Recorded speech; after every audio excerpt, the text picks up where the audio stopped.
Health is wealth. कहते हैं जान है तो जहान है। यदि आप अपने जीवन को मजे से जीना चाहते हैं तो इसके लिए जरूरी है कि आपकी सेहत बिल्कुल ठीक हो। यदि आप किसी भी जीवन की चुनौतियों को सामना करना चाहते हैं तो जरूरी है कि आपकी सेहत आपके साथ हो। दोस्तों, जब हमारा शरीर बीमार होता है तो उसके बाद हमारा सबसे पहला मसीहा कौन होता है, या हम कहें कि भगवान कौन होता है, वो होता है एक डॉक्टर। आज आपके लिए खास कार्यक्रम हम लोग लेकर आए हैं आरोग्य। नमस्कार, आप सभी दर्शकों का बहुत बहुत स्वागत करती हूँ अपने खास कार्यक्रम आरोग्य में। हम लोग कार्यक्रम को आगे बढ़ाएंगे, लेकिन उससे पहले देखिए हमारी आज की एक खास रिपोर्ट। आयुर्वेद के अनुसार पैरालिसिस यानी लकवा एक पक्षाघात वायु रोग है जिसके प्रभाव से बोलने और महसूस करने की क्षमता खत्म हो जाती है। आयुर्वेद में पैरालिसिस के 5 प्रकार बताए गए हैं और इसके लिए कोई विशेष कारण जिम्मेदार नहीं होता, बल्कि इसके कई कारण हो सकते हैं। आइए अब जानते हैं इसके अहम कारणों के बारे में। युवा अवस्था में अत्यधिक भोग विलास, नशीले पदार्थों का सेवन, आलस्य आदि से स्नायु तंत्र धीरे धीरे कमजोर हो जाता है और जैसे जैसे आयु बढ़ती जाती है इस रोग के होने की आशंका भी बढ़ जाती है। यह सिर्फ आलसी जीवन जीने से ही नहीं होता, बल्कि इसके विपरीत अति भागदौड़, क्षमता से ज्यादा मेहनत या व्यायाम करने व ज्यादा आहार लेने से भी लकवा होने की संभावना बनती है। सिर्फ चेहरे पर लकवे का असर होने को फेशियल पैरालिसिस कहा जाता है।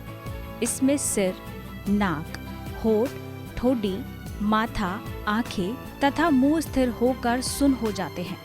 यह समस्या शरीर के बाहरी भाग में होने से एक हाथ या एक पैर कड़क हो जाता है और उसमें लकवा हो जाता है। लकवा एक कठिन रोग है और इसकी चिकित्सा किसी रोग विशेषज्ञ चिकित्सक से ही कराई जानी चाहिए। तो आज इस विषय पर बातचीत करने के लिए आज हमारे साथ स्टूडियो में मौजूद है हरिद्वार कनखल के जाने माने सुप्रसिद्ध वैद्य दीपक कुमार जी। तो चलिए अब इनका स्वागत करते हैं और कार्यक्रम को आगे बढ़ाते हैं। वैद्य जी, आपका बहुत बहुत स्वागत है। नमस्कार। नमस्कार। दोस्तों, यदि आप भी हमारे साथ जुड़ना चाहते हैं तो टीवी स्क्रीन पर जो नंबर दिए जा रहे हैं आप उन पर कॉल कर सकते हैं। हमारे स्टूडियो की फोन लाइंस अब शुरू हो चुकी हैं, तो आप हमें कॉल कर सकते हैं और वैद्य जी से डायरेक्ट बात कर सकते हैं। वैद्य जी, जो आज का हमारा विषय है वो है पैरालिसिस। मैं आपसे जानना चाहूँगी, हम लोग जानते हैं कि पैरालिसिस है कि शरीर में किसी एक भाग को लकवा मार जाना। तो मैं आपसे जानना चाहूँगी कि पैरालिसिस क्या है और क्या इसके कुछ प्रकार भी होते हैं, कैसे ये हमारे शरीर के किसी भी अंग को बहुत ज़्यादा प्रभावित करता है? आंचल जी, पैरालिसिस यानी कि एक शरीर का कोई हिस्सा सुन्न पड़ जाना या निष्क्रिय हो जाना, और मुख्यतः इसके 5 प्रकार हैं। एक, अर्दित, चेहरे पर हमारा नाक, आँख, कान, मुख, सिर इससे प्रभावित होता है। दूसरा, अर्धांग यानी कि हमारा आधा हिस्सा इसमें निष्क्रिय हो जाता है। तीसरा, सर्वांग यानी कि पूरा शरीर हमारा निष्क्रिय हो जाता है। चौथा, अधरांग, हमारा आधा हिस्सा शरीर का पेट से ऊपर का हिस्सा या कमर से नीचे का हिस्सा निष्क्रिय हो जाता है। और 5वां है बाल।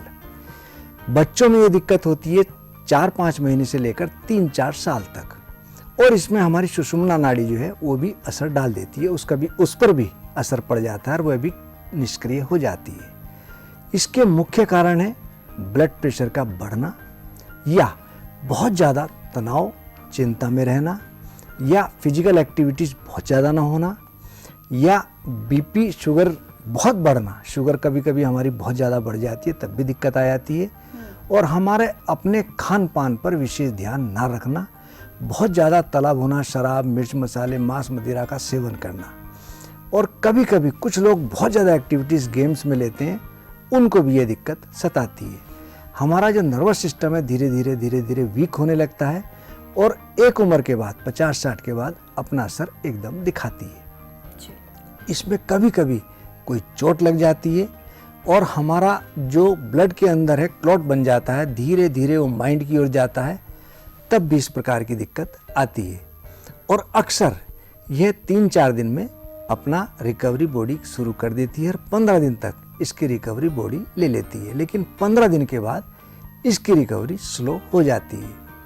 और अक्सर जब बीपी बहुत ज़्यादा बढ़ता है तब कहा भी है, रक्तचाप की वृद्धि से चिंता शोक प्रभाव पूर्वापार्जित कर्म से रुक का प्रादुर्भाव, अकस्मात इस रोग से ग्रसित मनुज हो जाए, मूर्छित होकर गिर पड़े, शक्ति नष्ट हो पाए, निंद्रा की रहती कमी, तन दुर्बल हो जाए, 3 साल यानी कि 3 वर्ष के बाद में रोग असाध्य कहलाए। जब इस बीमारी को 3 साल हो जाते हैं तब रिकवरी बहुत मुश्किल होती है और अक्सर आदमी चलने में, सुनने में या अपनी सोच इत्यादि क्रिया से भी परेशान हो जाता है। उसको पता नहीं लगता कि पेशाब आ रहा है या लैट्रिन आ रही है। तो कई बार इस प्रकार की बीमारी से आदमी चलने फिरने से लाचार तो होता ही है और लंबे समय चलने पर वह मानसिक अवसाद तक में पहुंच जाता है, क्योंकि हर आदमी ये चाहता है कि अपने कर्म अपने आप करे, लेकिन जब दूसरों के ऊपर आश्रित होता है तब आदमी बहुत चिंतातुर रहता है और रिकवरी उसकी बॉडी की कम हो जाती है। जी वैद्य जी, ऐसे ही आपके एक पेशेंट थे जिससे हमारी टीम ने बात की, आइए जान लेते हैं क्या कुछ कहा उन्होंने। जी, मेरा नाम पवन सिंह है। मैं शाहपुर मुजफ्फरनगर का रहने वाला हूँ। मुझे अल्सर बीमारी थी जिसमें काफ़ी ब्लीडिंग होता था और मैं बहुत परेशान रहता था। मुझे वैद्य जी के बारे में पता चला तो मैं इनसे संपर्क किया और इनका ट्रीटमेंट करा। मुझे 2 साल से परेशानी थी और अब मैं काफ़ी हद तक ठीक हूँ और मैं इस संबंध में वैद्य जी का बहुत बहुत धन्यवाद करता हूँ।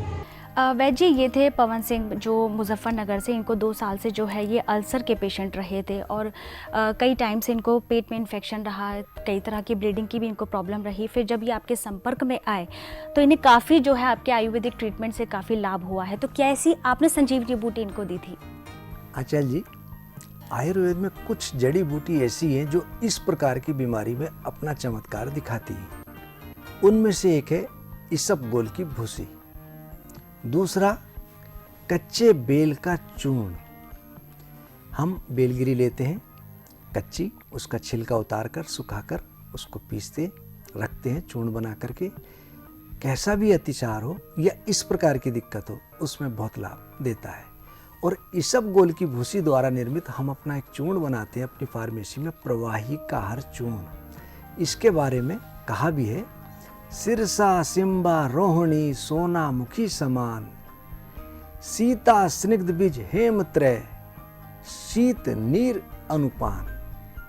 सौंठ, सौंफ, सनाई, इसबगोल की भूसी और मिश्री द्वारा निर्मित यह चूर्ण हर प्रकार के आंतों के संबंधित रोगों में बहुत लाभ देता है। जिनको आम दोष हो, एमोबाइसिस हो, कॉन्स्टिपेशन हो, लैट्रिन बंद के ना आती हो, उनके लिए अमृत तुल्य है। और छठ माशा मात्रा कही, प्रवाही का हर चूर्ण है सिद्ध, भेष जांग नीर सह, औषधि लोक प्रसिद्ध। 1 चम्मच यानी कि 5 से 6 ग्राम इस चूर्ण के सेवन से आंतों में चाहे अल्सर्स हो या उसके फंक्शंस डिसएक्टिवेट हो, उसमें बहुत लाभ मिलता है। मैंने इनको प्रवाही का चूर्ण के साथ बिल्व चूर्ण और साथ में स्फटिक भस्म मिलाकर दिन में 2 बार सेवन के लिए दी। और साथ में हम अपनी फार्मेसी में एक दवा बनाते हैं, संग्रहणी नाशक वटी और प्रदर रिपू। प्रदर रिपू लेडीज़ को चाहे ब्लीडिंग बहुत ज़्यादा होती हो, वाइट डिस्चार्ज बहुत ज़्यादा होता हो, या नक्सीरा किसी को आती हो, या पाइल्स में ब्लीडिंग होती हो, उसमें ये अपना चमत्कार दिखाता है। किसी भी प्रकार की ब्लीडिंग हो उसको ये रोकता है। मैंने इनको प्रदर रिपू की 4-4 गोली और 2-2 गोली संग्रहणी नाशक वटी और 2-2 गोली चित्रकादी वटी सेवन के लिए दी।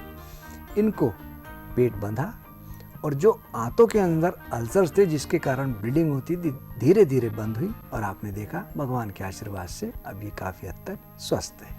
जी, और ऐसे ही कार्यक्रम में एक हमारे कॉलर जुड़ चुके हैं, तो जान लेते हैं क्या है उनकी समस्या। जी, हेलो। हेलो जी, आप अपना नाम बताएं। मेरा नाम लेखा है। जी, आप कहाँ से बात कर रहे हैं? है? कहाँ से बात कर रहे हैं आप? फरीदाबाद से। जी, आप अपना सवाल पूछें। हेलो। हाँ बोले भैया। हाँ जी बताइए साहब। आपने क्या पूछना है? साहब मेरे एक तो सिर में बहुत दर्द रहता है जी। डिप्रेशन में आ जाता हूँ जी। सर्दी बहुत ज्यादा लगती है जी।